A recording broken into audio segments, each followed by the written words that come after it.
Are you passionate about foreign policy, national security, and the latest in domestic politics? Consider becoming a member of the DSR Network, your go-to source for in-depth analysis and insightful discussions. With the DSR Network podcasts, stay ahead of the curve on global affairs.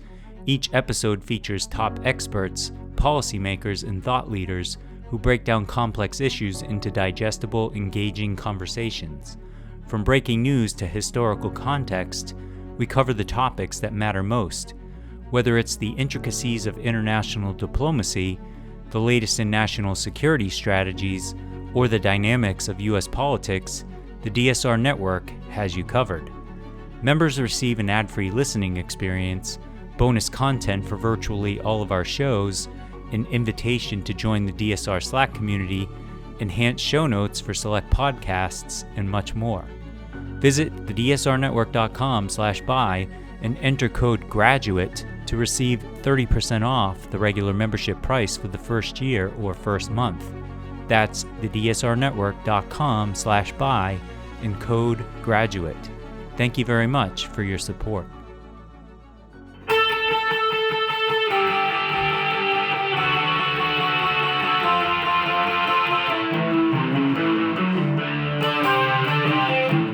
This is the Daily Blast from the New Republic, produced and presented by the DSR Network.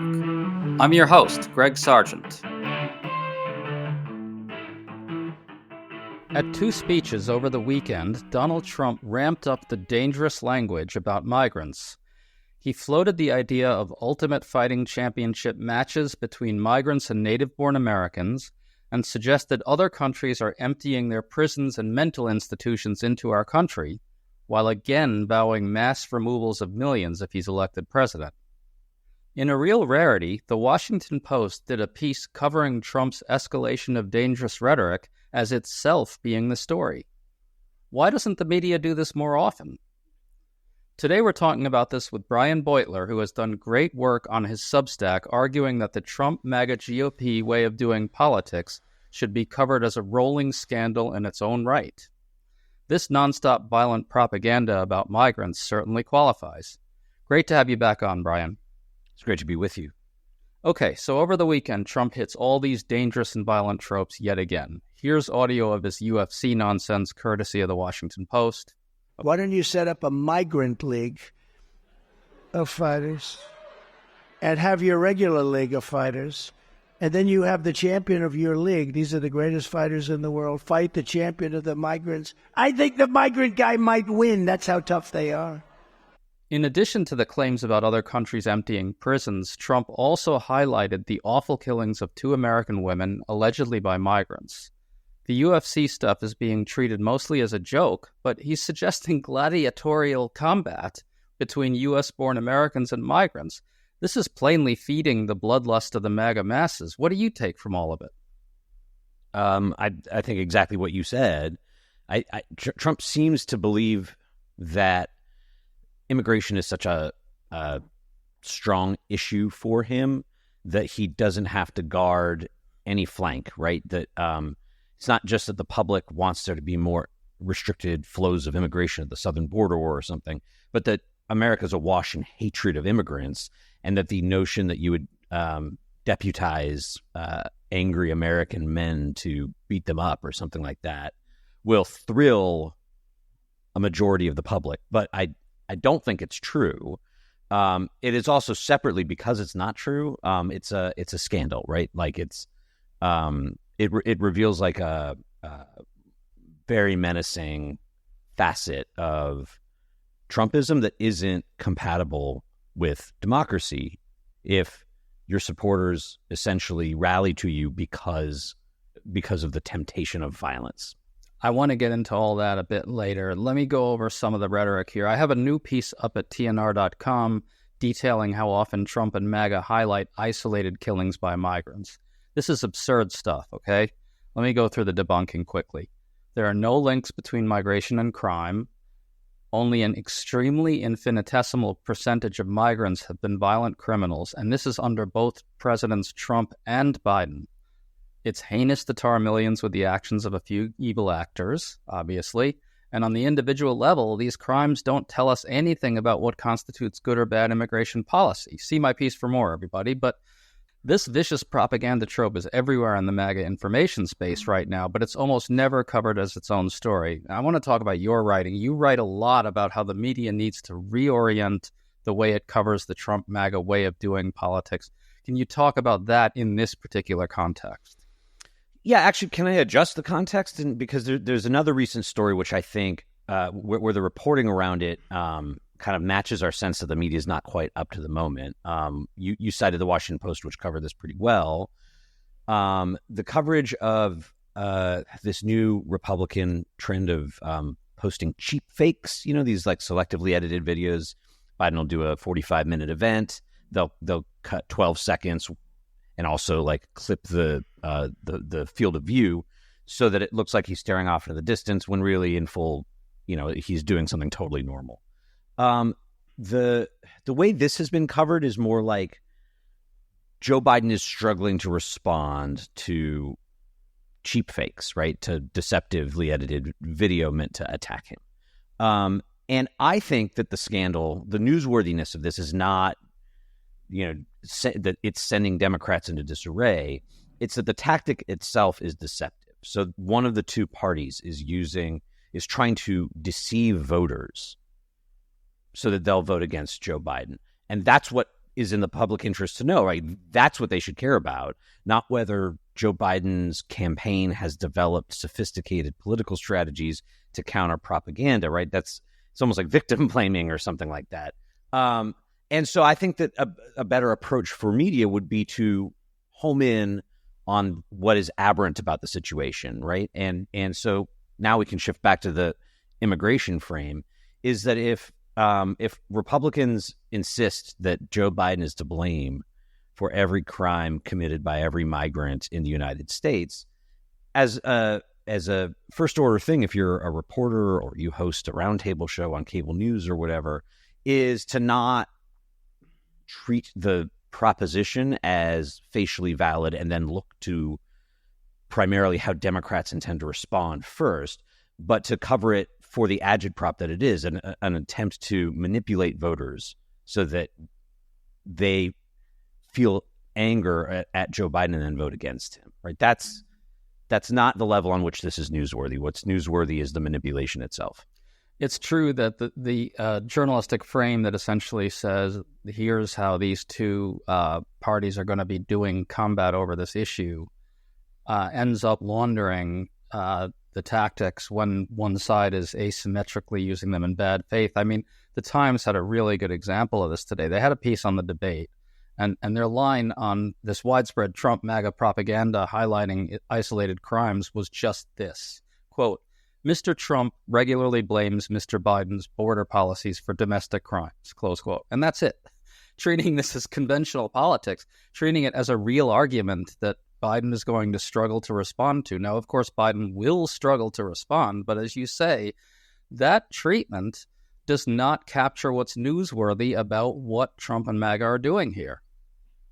Democrats, Joe Biden, political professionals, right? Like they have their own obligation to try to set the record straight about this stuff and put it into important context. But the news media does too, quite apart from the question of whether this is like fair play tactics to accuse, blame Joe Biden or say he has blood in his hands for every victim of crime committed by a migrant. Would hope that the media would respond to that provocation by providing context along the lines of crime has fallen dramatically under Joe Biden across the board, right? It is a much less dangerous society now since Joe Biden became president than it was when Donald Trump left office. And I mean, so those are obviously like contiguous things. Like not only is it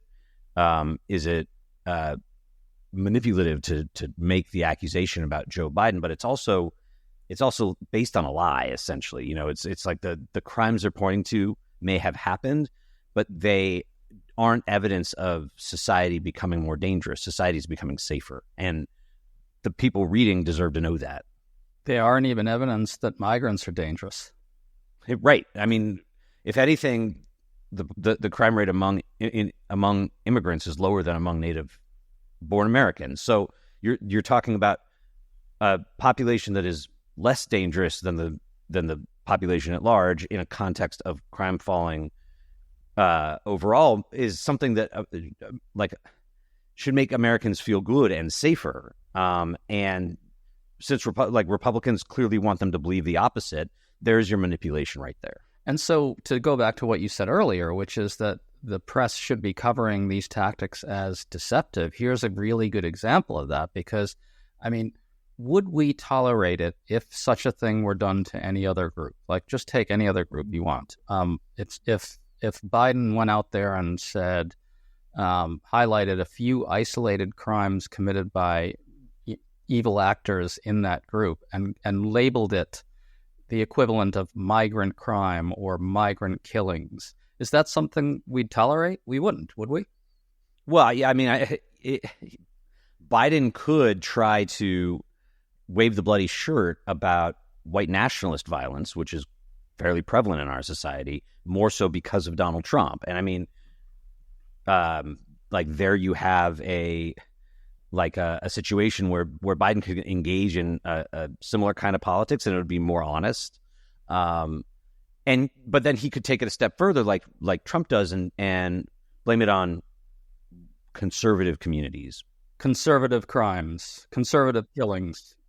And yes, I'm pretty certain, based on our having lived through the deplorables moment and a million other moments just like it, there would be a hissy fit. Like the media would expect it to create such blowback on the right that they would treat it preemptively as a scandal. I mean, we've seen this play out over and over and over again, in much the same way that Republicans can call New York City shitholes, places like New York City shitholes, and everyone just yawns because it's expected that Republicans get to trash talk big cities in this country. But we all know that if Joe Biden or prominent Democrats in Congress started referring to like rural communities as redneck hellholes or whatever, that it would be a big problem. We've become accustomed to him treating migrants, immigrants, brown-skinned people as inherently other, and so we were kind of desensitized to it. But if he said it about Jews or black people, I think the media response would be different. It would be more pointed. Absolutely. And there's actually consequences to this. I mean, one thing that seems to be missing from the discourse is a real recognition that this kind of demonization of migrants en masse as violent and dangerous murderers is directly linked to the ramped up threats of mass removals via giant camps and even the use of the military, as Trump and Stephen Miller and others are pushing. I mean, you had a reporter recently tweeting out a poll showing rising support for mass deportations. I think that poll is contradicted by other polls showing continuing support for a path to legalization, but whatever. Still, do you think maybe rising support, if it's happening, for mass deportations just might be linked to this vicious demonization campaign and the media failure to cover it aggressively for what it is? I think that you can word these questions in a way that will get, normal people who maybe have seen too many news reports about migrant crime or whatever, but aren't themselves hateful people, right? To say, yes, I support this policy, which you and I would understand as being a radical and cruel policy. So you really do have to be attentive to how the question is phrased. And I don't have the wording in front of me. But the connection that you raise is obviously part of it. And there's another part of it too, which is that no matter how you phrase it, I think something that we know because we lived through the Trump administration, his first term, and he took much less drastic steps against immigrants than what he's proposing for his second term. And the backlash was severe. When it comes down to brass tacks, this concept that you could remove people who are here illegally from the country, you can get people to sign up for that principle because you can phrase it in a way that makes people think that that's just following the law, right? And I think we know to a certainty that if Trump put in place the policies required to remove 10 million people, that people would be horrified and they wouldn't like it. They wouldn't like seeing police authorities roll up to their neighbors' houses or their workplaces to haul people off, people that they knew, right? The people would see a lot of appalling footage on the news and react badly to it. So, I when I see poll results like that, I want to know what the poll said, but I also don't want the people responding to it, whether in the media or the Democratic Party, to treat it as like indicative of the idea that they need to run to the right on immigration, because there is like clearly a asymmetry between how people will answer a poll question about that and what they will actually tolerate when it comes down to implementation and brass tacks, and then actually like rounding people up, putting them in camps and kicking them out of the country. It's so important to remember, and this is something that a lot of people strategically erase from our memories, but Trump's restrictionist policies were highly unpopular when he was president. Now, Biden's policies are also highly unpopular. My theory on this has long been that presidents just take the brunt of a very terrible situation that Congress has kind of stuck them with. Whether you're Trump, who leans toward removing everyone and restricting asylum seeking, or Biden, who leans toward letting most undocumented immigrants stay while maybe tightening asylum and broadening legal pathways for people to apply for a FAR, neither one can actually manage the situation. It's just fundamentally unmanageable, and the public sees scenes of suffering and chaos at the border, human suffering, and recoils because suffering is bad, and so is chaos. And they blame it on the person in charge. Now, I think our discourse is also kind of tainted by a certain type of pundit who really wants to lean over backwards to, I guess, kind of show solicitude to this idea that there's a genuine right populist, backlash brewing in the West and in the United States. And maybe there's something to that, but they go too far, because what they end up saying is that, quote unquote, immigration is now unpopular. It's just way more complicated than that, right? I believe that if Biden were able to pass, something like the asylum restrictions that he just implemented, plus broader legal pathways for more people to work here from abroad, plus legalization for millions of undocumented immigrants, that package would be highly popular altogether, right? Reducing chaos at the border, managing it better, allowing people to step out of the shadows, which is also kind of in keeping with the idea of the rule of law and better management.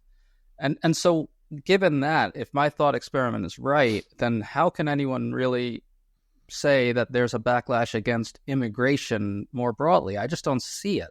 I mean, maybe in Europe, but not in the United States. I don't think so. Yeah, so I have two thoughts on this. One is that we know, I think, again, to a certainty or near certainty, that if Congress were negotiating in good faith on the kind of bill like you described, it would be much like in 2013 when there was a bipartisan support for a comprehensive immigration reform bill that had not identical provisions to the ones you just described, but they had the same basic three-legged stool approach where you have tighter border enforcement, streamlined visas for workers, skilled workers, and a pathway to citizenship, right? Like, and that way you build support from the business community, you build support from Republicans, you build support from Democrats, and you end up with bipartisan legislation. And you can basically always count on a product like that has input from stakeholders and everyone's kind of bought in.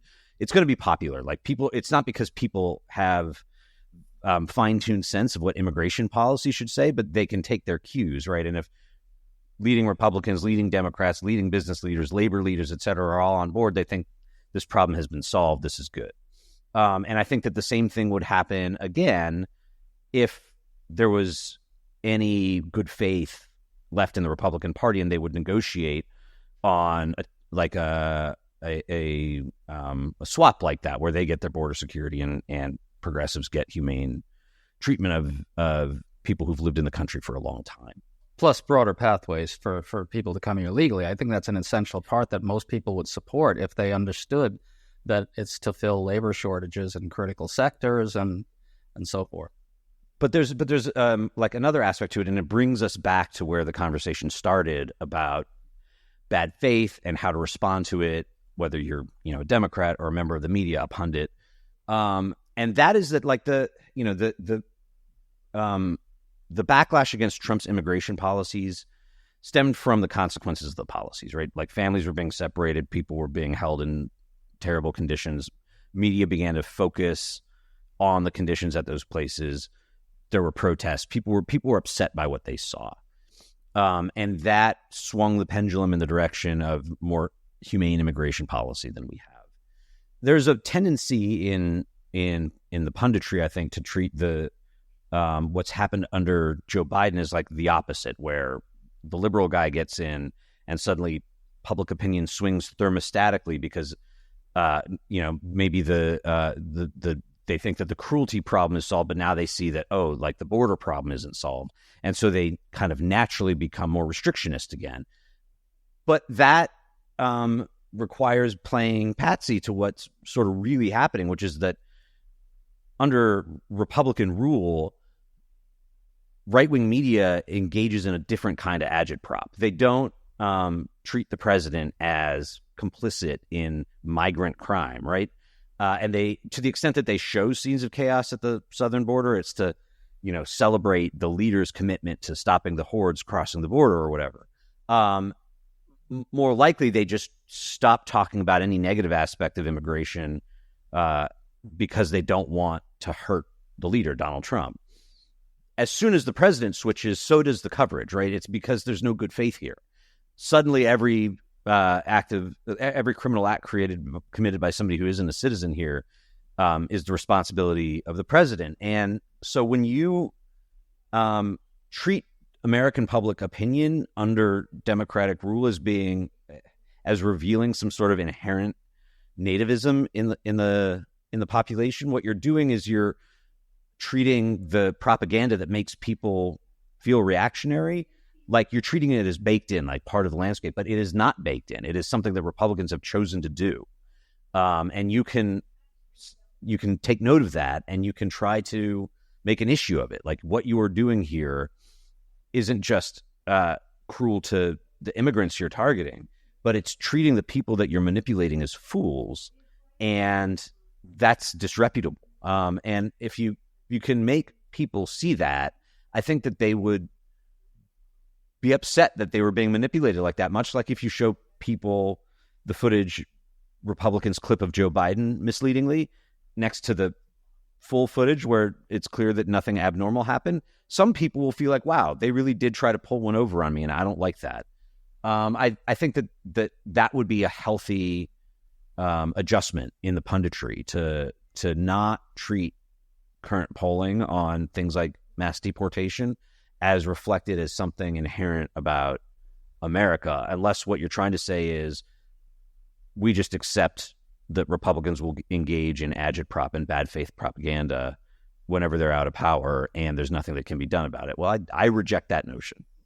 Okay, so let's bring this back to Trump's use of the UFC trope and his other violent rhetoric about migrants.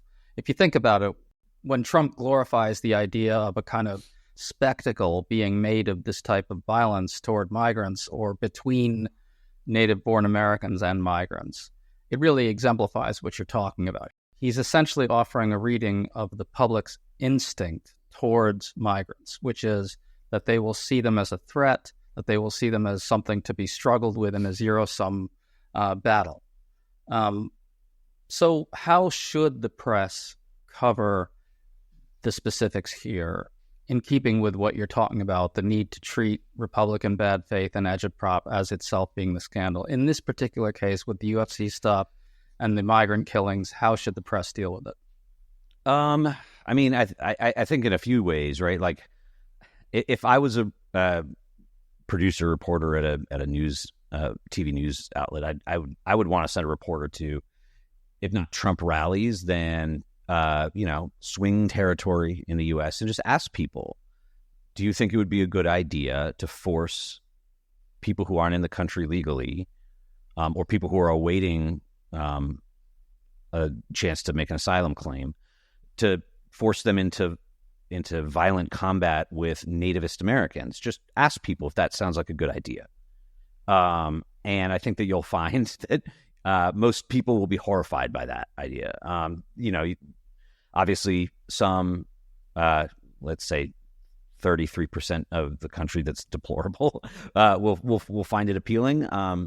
But I just don't think that there's a reason why snuff isn't mainstream, right? It's not. It's like it's disreputable, and you're not going to get sponsorship for it. People don't like it. It's not going to make a lot of money.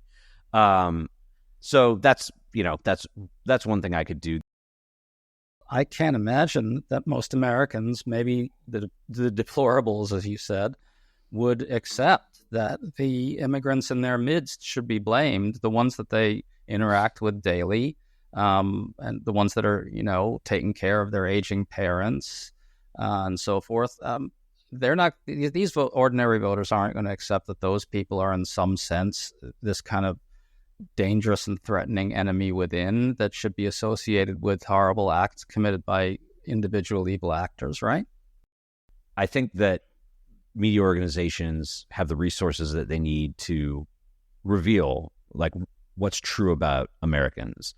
Like, are they really as nativist, protectionist, xenophobic as Republicans seem to think they are, as Donald Trump seems to think they are, as many even liberal pundits seem to think they are? Or do they actually, when you present them with the raw idea of what Republicans are proposing, will they recoil? And I think that we will find that the headline, the top line numbers suggesting there's support for mass deportations will reveal a real soft underbelly. Like, that's not actually mass, like there's not actually a mass movement for that kind of cruelty.